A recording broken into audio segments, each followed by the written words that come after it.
السلام عليكم ورحمة الله وبركاته. فيديو جديد مع أمل في المطبخ. هنعمل النهاردة هنعمل شوية دبابيس زي العسل. طاجن بطاطس بالدبابيس يستاهل بقكم حبايب قلبي. حطينا شوية بهارات، شوية فلفل أسمر، شوية ملح يا حبايبي، حطينا شوية بابريكا، حطينا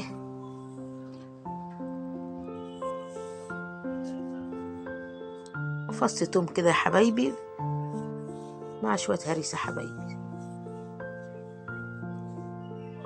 نقلبهم بقى مع بعضهم كده. قلب يلا يا امل بايديكي كده، النبي عربي يا حبايبي. بايدينا بقى، احنا اللي هناكل بقى مش انتوا اللي هناكل بايدينا. نعمل بقى بايدينا، ندعكم نمرشهم كده، نتبلهم كده. ادي يا حبايبي بقى اهو اسلام ابني بيقطع لي بيقطع البصل. اني كنت تعبت شويه يا حبايبي.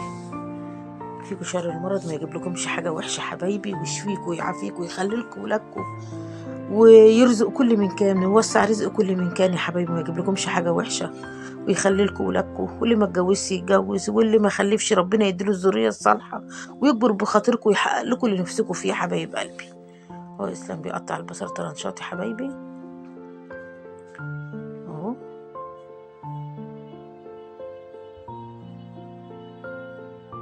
يلا يا قمر انت وهي، يلا يا جميل انت وهو، يلا حطوا اللايك يا حبايبي، وشيروا الفيديوهات لبعضيكم يا حبايبي عشان القناه تكبر يا حبايبي، واشتركوا في القناه يا حبايب قلبي.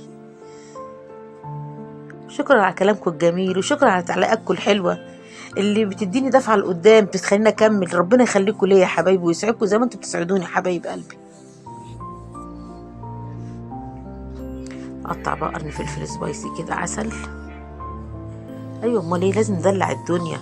يعني هو يعني عشان طاجن لوحده ونسيبه؟ لا، ندلعه من كل ناحيه. قرن فلفل، شويه هريسه، ندلع الدنيا كده. واكله برضه يا حبايبي على قد ايدينا، مش مكلفه، ولا هنعمل رز ولا نعمل حاجه. هو طاجن دبابيس ونعمله وناكل بعيش وطبق مخلل، احلى من اي، ننسى الرز من حياتنا شويه. اهو يا حبايبي قطعنا البصل، حط عليه يا حبايبي معلقه توم اهو، شويه فلفل اسمر يا حبايبي، شويه بابريكا، شويه بهارات يا حبايبي، مفيش حاجه تاني اكتر من كده. ندعكم بقى نمرشهم بايدينا كده يا حبايبي اهو. هو الدلع، هو ده الاكل الحر اللي يتاكل. عسل عسل.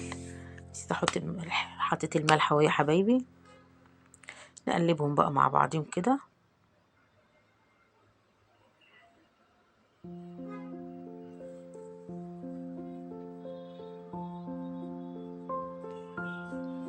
قطعنا البطاطس وحطيناها عليهم يا حبايبي. نقلبها ببعضهم كده يشربوا من بعضهم على قد ما اللي نقدر نعمله. النهارده ما فيش، كله محصل بعضه يا حبايبي. في اليوم اللي معلم بقى ربنا لازم نكسر كل حاجه، اي حاجه هنمشي طول ما احنا